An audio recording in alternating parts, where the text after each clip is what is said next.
today's video I want to do a quick review slash demo of my Traynor Darkhorse.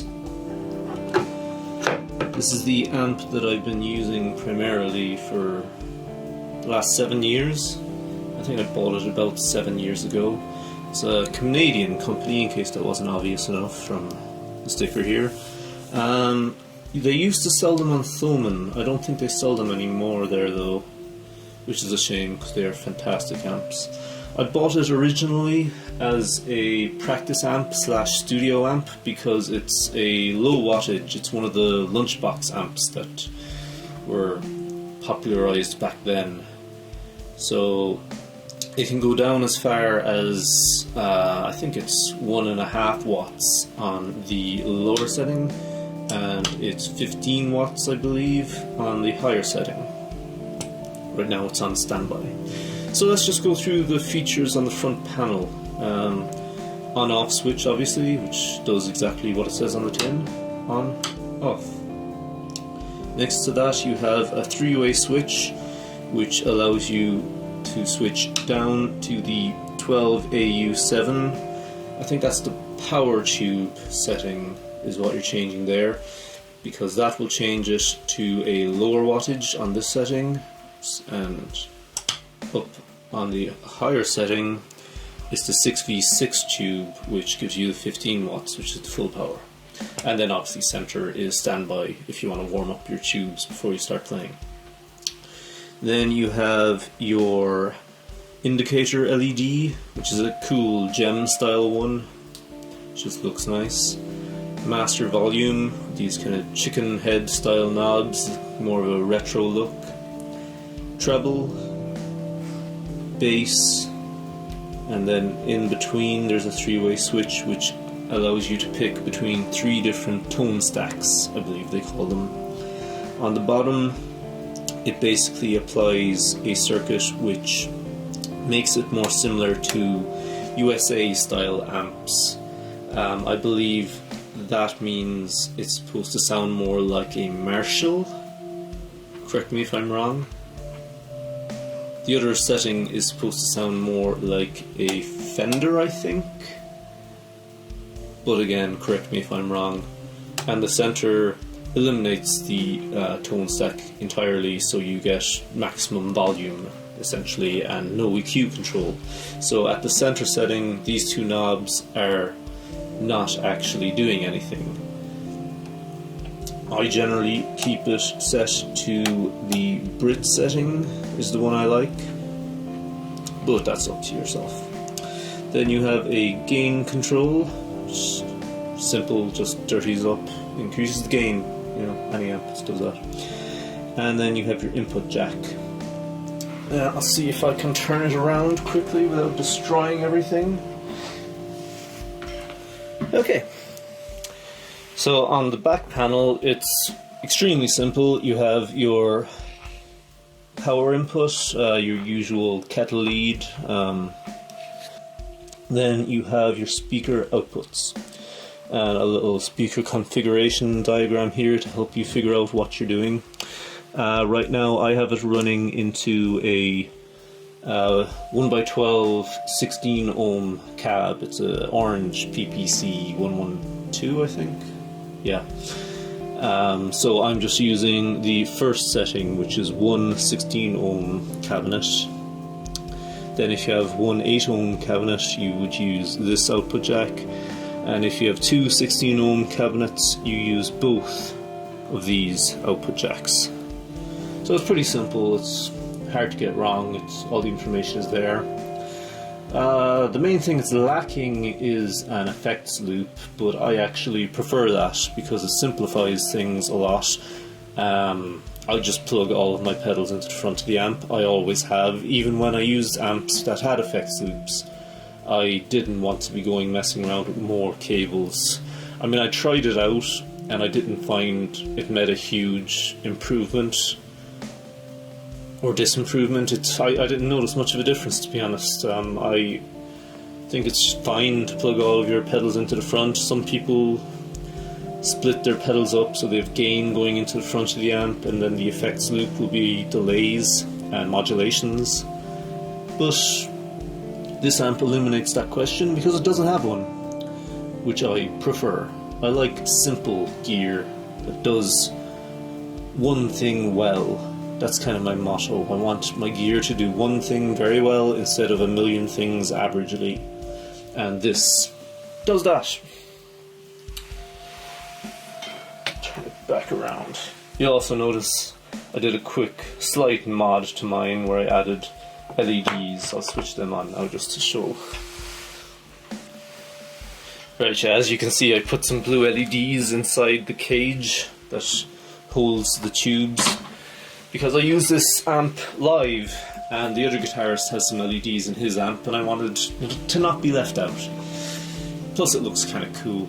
It's kind of a simple mod anyone can do. It's not really even a mod. I just attached one of those self-adhesive LED strips to the top of the cage and then wired them up to a battery pack. I mean, it's simple, but it looks cool and it looks great live.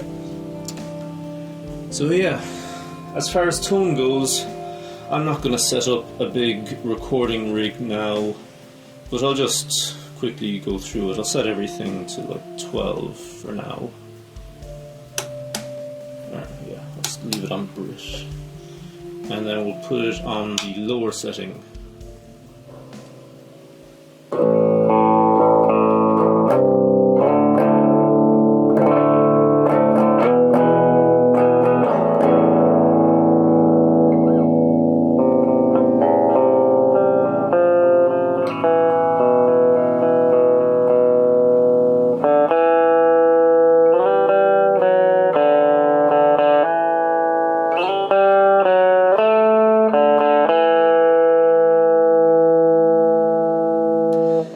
Now, as far as gain, you're not going to get a heavy metal sound out of this no matter what you do.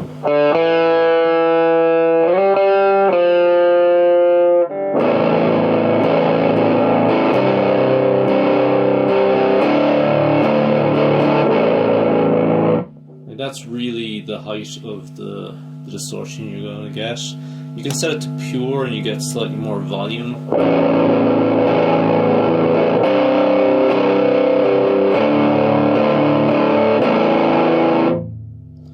So, I mean, it's crunch, and it's a usable tone, but not for the kind of music I play, so my distortion tends to come from the dirt pedals I put in front of it. Let's try that on Brit, or no, not Brit, the USA side.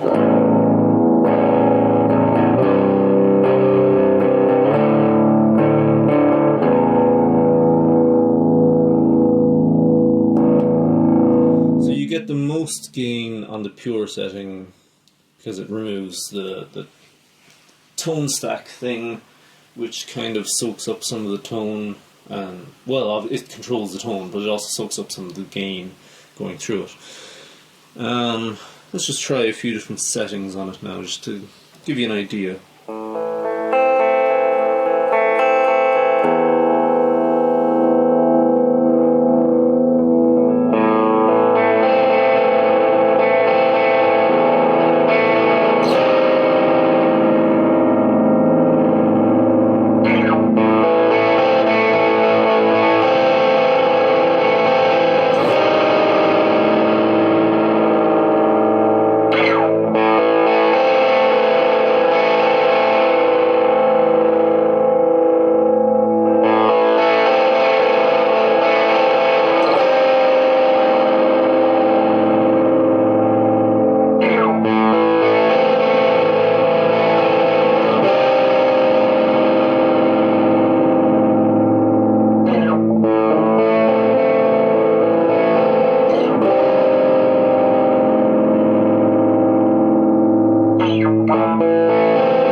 obviously, if you want it to be louder, you switch it up to the 6v6 setting.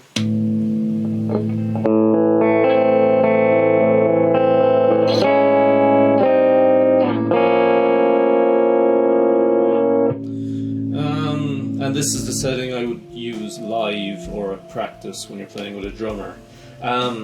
It is deceptively loud now.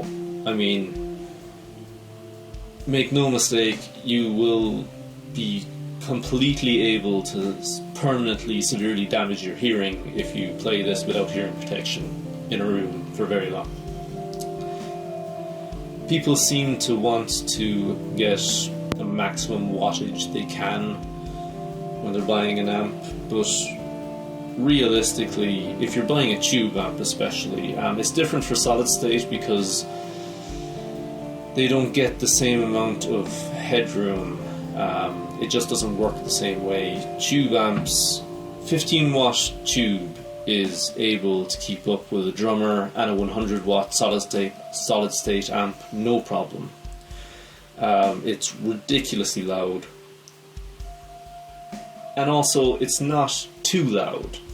If you had a 100 watt tube amp and you're playing on stage, the main problem is the sound guy is going to hate you because he can't mix something. You can't make something quieter on stage.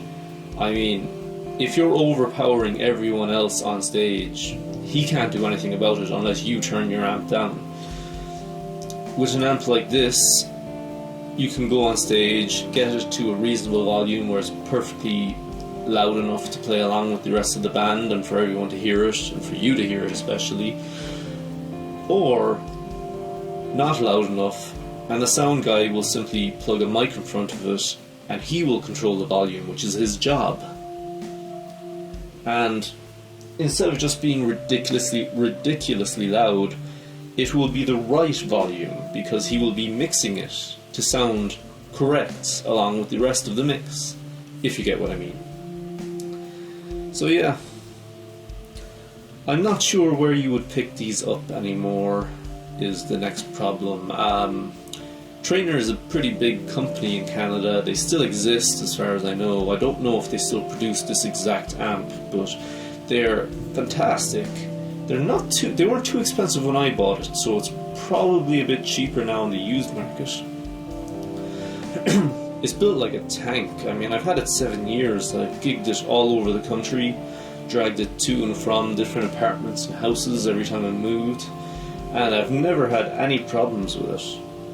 So I would recommend this amp to anyone playing basically any style. It's got a very open tone to it. It takes pedals very well in spite of its lack of an effects loop. I basically use it as the simple tone. I dial in a clean setting that I like, and then I gauge all of my effects on top of that to suit it. So my distorted effect is just based on the clean effect of this with usually my Sledgehammer or perhaps my Brutalist. It varies and changes over time. So yeah, I hope you enjoyed this video. Not really all that much to it, but I thought I might cover this amp since I haven't covered any of my gear in a little while. So thanks for watching, please like and subscribe and check back next time.